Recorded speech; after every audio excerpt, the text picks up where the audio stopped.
है कबूल है और ये 2 32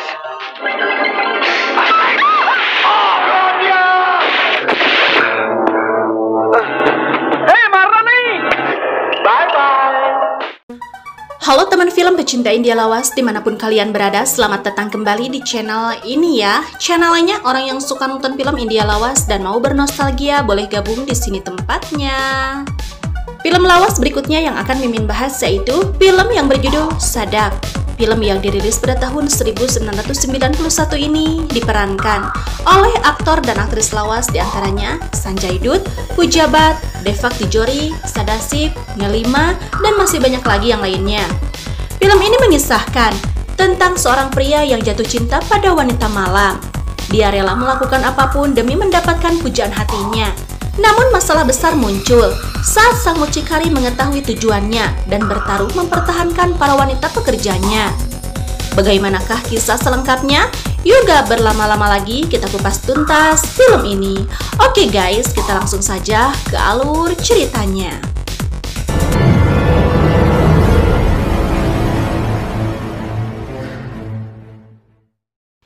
Di awal film, kita diperlihatkan oleh seorang supir taksi bernama Raffi. Dia memiliki teman bernama Pakia dan Gotia. Diceritakan jika Gotia baru saja menikahi kekasihnya yang bernama Chanda. Namun saat di perjalanan, Gotia mengatakan jika dirinya belum menikah bersama Chanda. Dia mengakui jika itu semua adalah harapan terbesarnya. Namun Chanda merupakan seorang wanita malam yang bekerja untuk seorang mucikari bernama Maharani, sehingga tak mudah untuk membawa Chanda dan menikahinya. Raffi dan Gotia mengembalikan Chanda ke rumah bordil. Di sana, Raffi bertemu dengan seorang gadis bernama Puja. Terlihat Puja membawa sangkar burung dan hendak melepaskannya. Puja berpikir jika burung-burung itu berhak hidup di alam bebas. Di sana, Raffi pun membantu Puja untuk melepaskan burung-burung tersebut. Diceritakan jika Puja tinggal bersama pamannya. Saat itu Puja dan pamannya mendatangi rumah bordil milik Maharani. Pamannya terlilit hutang dan menjual Puja untuk dijadikan pelacur di sana.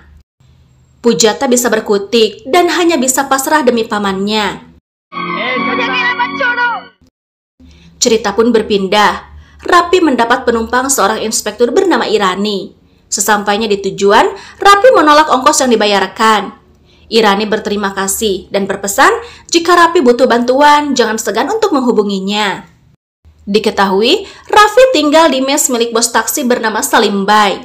Raffi bekerja terlalu keras yang membuat Salimbai mengkhawatirkan kesehatannya. Raffi berkata jika dia melakukan ini karena selalu teringat tragedi yang menimpa adiknya. Meskipun adiknya sudah tewas 7 tahun yang lalu, namun dia masih belum bisa menerima kenyataan. Tiba-tiba ada kejadian di mana rekan taksinya baru saja dibegal dan mobilnya dibawa kabur. Raffi dan Pakia bergegas mencari pelaku dan mendatangi tempat jual beli barang bekas. Dan benar saja, mobil taksi itu ada di sana. Raffi pura-pura menawar taksi itu. Setelah deal, Raffi menyerang pelaku dan memberinya pelajaran. Ternyata, Raffi menderita insomnia yang terus-menerus mengingat tentang kematian saudara perempuannya yaitu Rupa. Beberapa tahun yang lalu, Raffi tinggal bersama kakeknya dan mendapat kabar jika Rupa dilarikan ke rumah sakit. Tak disangka, Rupa dalam keadaan depresi dan mengamuk tanpa sebab. Setelah tenang, Rupa memohon untuk pulang ke rumah. Tiba-tiba, datang seseorang mencari keberadaan Rupa. Kakeknya menemui orang itu, dan tak disangka ternyata Rupa merupakan seorang wanita malam yang positif mengidap penyakit menular. Kakeknya marah dan meminta Raffi untuk membiarkan Rupa menebus dosa-dosanya terlebih dahulu. Tak disangka, Rupa terjatuh dari kamar rawatnya dan langsung tewas seketika. Kejadian itu membuat Raffi trauma dan takut. Beberapa kali dia mencoba mengakhiri hidupnya. Namun, Salim dan Pakia selalu ada di sampingnya dan memberi dukungan kepada Raffi. Karena merasa khawatir, mereka membawa Raffi ke psikiater dan Raffi didiagnosis depresi. Dokter menyarankan Raffi untuk terapi kejut listrik, namun Salimbai menolaknya. Di sisi lain terlihat Puja sangat ketakutan. Maharani berkata jika air mata Puja tak akan bisa membuatnya keluar dari sana. Kini, Puja harus menuruti semua perkataan Maharani dan melayani tamu yang ingin membayarnya. Sementara itu, Rapi masih terlihat murung. Salim dan Pakya berusaha menghiburnya. Pakya merasa jika sebaiknya Rapi mendapatkan seorang wanita untuk menemani hidupnya. Tiba-tiba, Gotia datang. Pakya meminta Gotia untuk mencarikan wanita yang tepat untuk Rapi. चल यार, चलना तू भी यार. Pakya pun membawa Rafi ke lingkungan rumah bordir. Saat Rapi menunggu, tiba-tiba Puja memasuki mobilnya dan mencoba melarikan diri dari rumah bordil Maharani. Namun, Puja tertangkap dan Rafi hampir baku hantam dengan anak buah Maharani. Gotia menenangkan Rapi dan membawanya pergi dari sana. Rapi merasa gelisah dan kepikiran mengenai Puja yang meminta tolong untuk membawanya pergi dari sana. Rapi curhat kepada Salim dan meminta solusi untuk menyelamatkan Puja. Rapi berniat menebus Puja dan meminta seluruh tabungannya kepada Salim. Di saat itu, Rapi mendapatkan uang 30 rupiah untuk membawa Puja. Bersama Gotia, dia menemui seorang germo bernama Gulu untuk membawanya masuk ke rumah bordir Maharani. Rapi menyamar sebagai pelanggan. Rapi pun bernegosiasi dengan Maharani dan berhasil membuking Puja dengan seluruh uangnya. Namun, rencananya semakin rudet ketika pelanggan lain menawar dengan harga 35.000 rupiah. Rapi panik dan menyerahkan uang recehan yang dia punya. Bahkan, Gotia memberikan perhiasannya untuk menambah pembayaran. Sampai akhirnya, Puja berhasil diboking. Namun Maharani menahan Gotia dan Gulu sebagai jaminan sampai Puja dikembalikan. Mereka pun berkeliaran di sekitar Bombay, menghabiskan waktu romantis satu sama lain. Di sana, Rapi memberitahu Puja bahwa dia mencintainya dan akan terus datang kembali ke rumah bordil untuknya setiap malam. Rapi akan berusaha untuk mengeluarkan Puja dari sana dan memastikan Puja tak akan mendapatkan pelanggan lain selain dirinya. Keesokan harinya, Rapi menggadaikan taksi dan mendapatkan banyak uang. Pakya protes dan menganggap Rapi sudah kehilangan akal. Namun, Rapi tetap dengan pendiriannya agar bisa menyelamatkan Puja. Rapi dan Gulu kembali ke rumah bordil untuk memboking Puja. Tetapi, dia dimarahi oleh Maharani yang mencurigainya telah jatuh cinta kepada Puja. Apalagi saat Rapi rela membayarnya dengan uang yang banyak. Maharani memberitahu Rapi bahwa sejak dia menjalani bisnis ini selama 30 tahun terakhir, dia baru mengetahui jika Puja dikembalikan masih perawan. Maharani pun menyimpulkan jika Rapi tidak menidurinya. Setelah banyak perdebatan, Maharani setuju untuk membiarkan Rapi bermalam dengan Puja dengan syarat jika Rapi harus adu gabrut dengan Puja di hadapannya. Rapi pun setuju, tetapi Rapi meminta Maharani untuk memberikan tutorial cara adu gabrut dengan wanita. Saat Maharani mendekat, Rapi mengambil kesempatan untuk menikamnya. Dia pun melarikan diri bersama Puja. Dia pun mengajak Gotia untuk segera pergi, dan Gotia juga membawa Chanda kabur bersamanya. Mereka melarikan diri ke lokasi yang sangat jauh. Di sana, Gotia dan Chanda menikah di sebuah kuil dengan restu Rapi dan Puja. Sementara itu, anak buah Maharani menangkap Gulu. Dia dipaksa untuk mengatakan mengenai keberadaan Rapi. Namun, Gulu tak mau memberitahukannya. Sampai akhirnya, Maharani marah dan menyuruh anak buahnya untuk mematahkan kakinya. Di sisi lain, Rapi dan Puja nekat mendatangi Salimbai. Di sana, Salimbai menyarankan agar Rapi dan Gotia meminta perlindungan polisi, karena saat ini Maharani sedang memburu mereka. Pakya menyarankan agar Rapi mengembalikan Puja kepada Maharani. Namun, Rapi menolak karena selama ini dia sudah bersusah payah untuk membawa Puja dari rumah bordil tersebut. Karena tak ada jalan keluar, Rapi memutuskan untuk mendekati Inspektur Irani.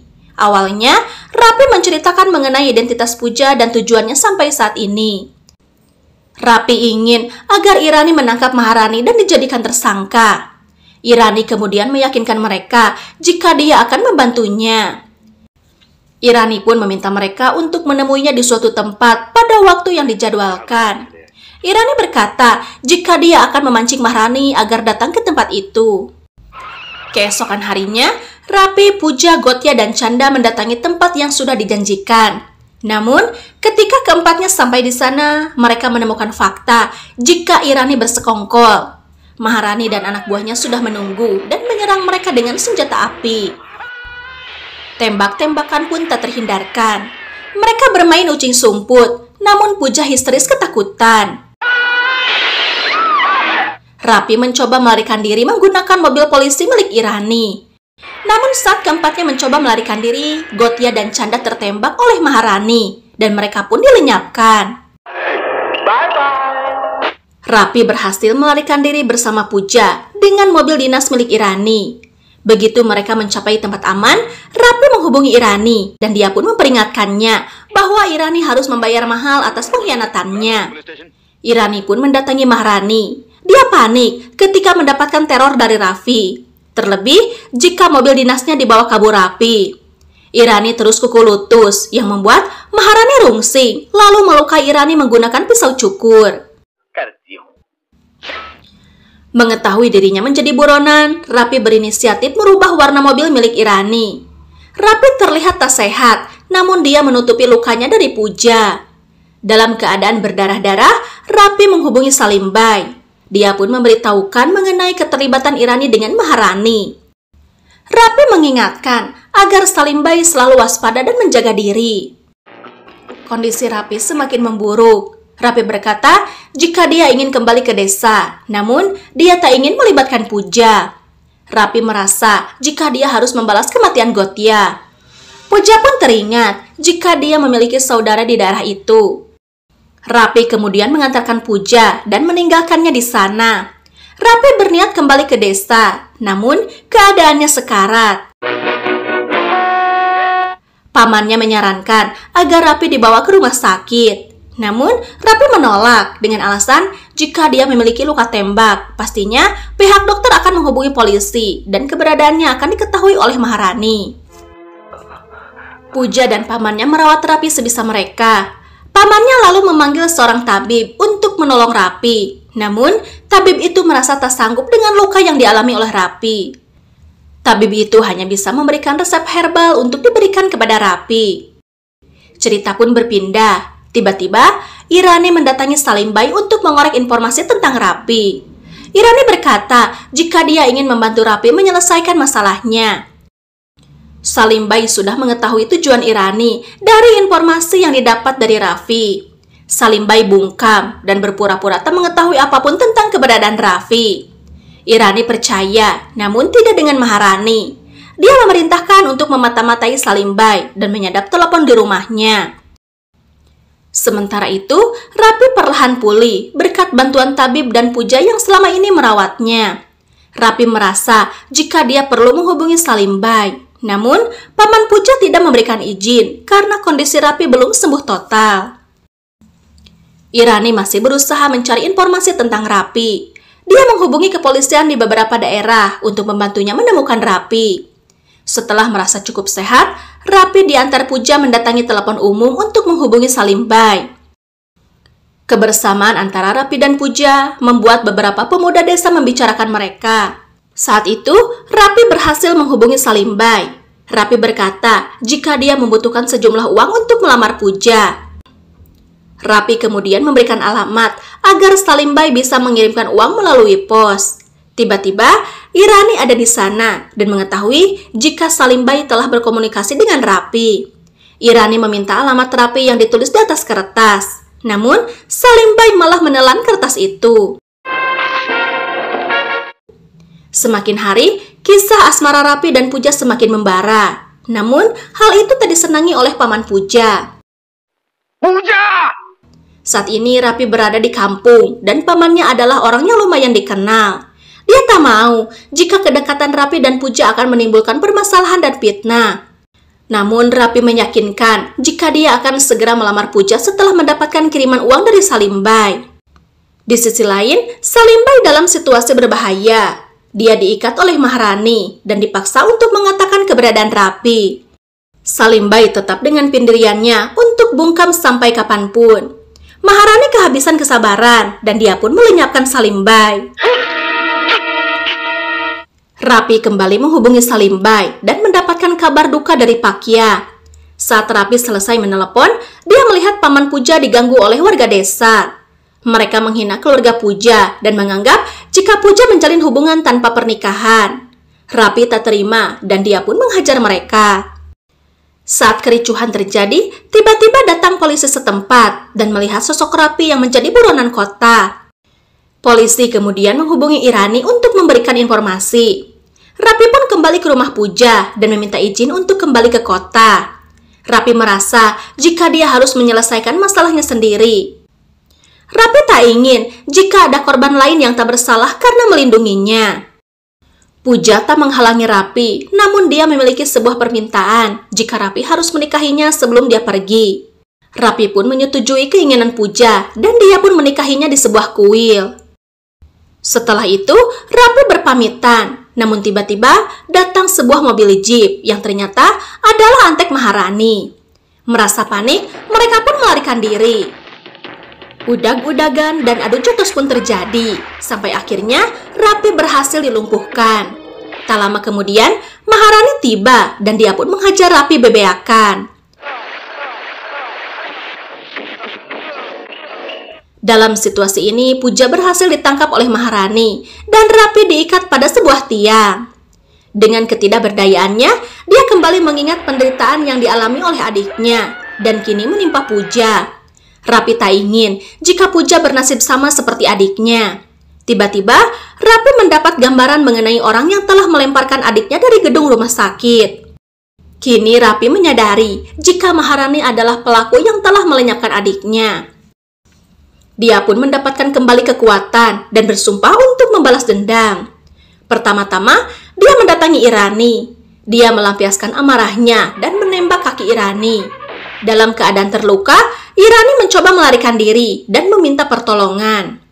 Irani menyandra seorang warga, namun Rapi berhasil menembaknya hingga tewas. Sementara itu, Puja kembali ke rumah bordil. Maharani memasarkan Puja dan mencari orang yang mau membayarnya mahal. Tiba-tiba, Rapi muncul. Maharani panik dan menyuruh anak buahnya untuk melawan Rapi. Namun, meskipun Rapi terluka, dia tak bisa dikalahkan oleh anteknya. Maharani ketar-ketir dan meminta bantuan kepada Sadev. Tak lama kemudian, Sadev datang dan bertarung dengan Rapi. Sayangnya, Sadev berhasil dilenyapkan dengan cara ditikam oleh Rapi. Maharani semakin ngadeg-deg. Dia pun menyekap Puja dan membakar rumah bordilnya, berharap Puja akan tewas di dalam api. Babuk-babukan pun terjadi. Sementara itu, Puja terperangkap dan dia berusaha menyelamatkan diri. Gulu muncul dan berteriak kepada Rapi untuk segera melenyapkan Maharani. Tiba-tiba, Puja mencapai atap bangunan yang dikelilingi oleh api. Terlihat Maharani tertawa kegirangan melihat Puja menderita. Rapi meyakinkan Puja untuk melompat dari atas gedung. Setelah proses yang panjang dan menegangkan, Rapi melemparkan Maharani ke dalam rumahnya, sehingga dia pun tewas kaduruk. Cerita masih berlanjut. Dendamnya kepada Maharani kini telah terbalaskan. Namun, Rapi menyerahkan diri kepada kepolisian untuk mempertanggungjawabkan semua perbuatannya. Waktu pun berlalu. Singkat cerita, Rapi bebas dari penjara. Kini, dia dan Puja mulai kehidupan yang baru. Dan film pun berakhir. Oke teman film, itulah kisah dari film Sadak. Jangan lupa like, komen, dan subscribe bagi yang belum ya. Bye-bye.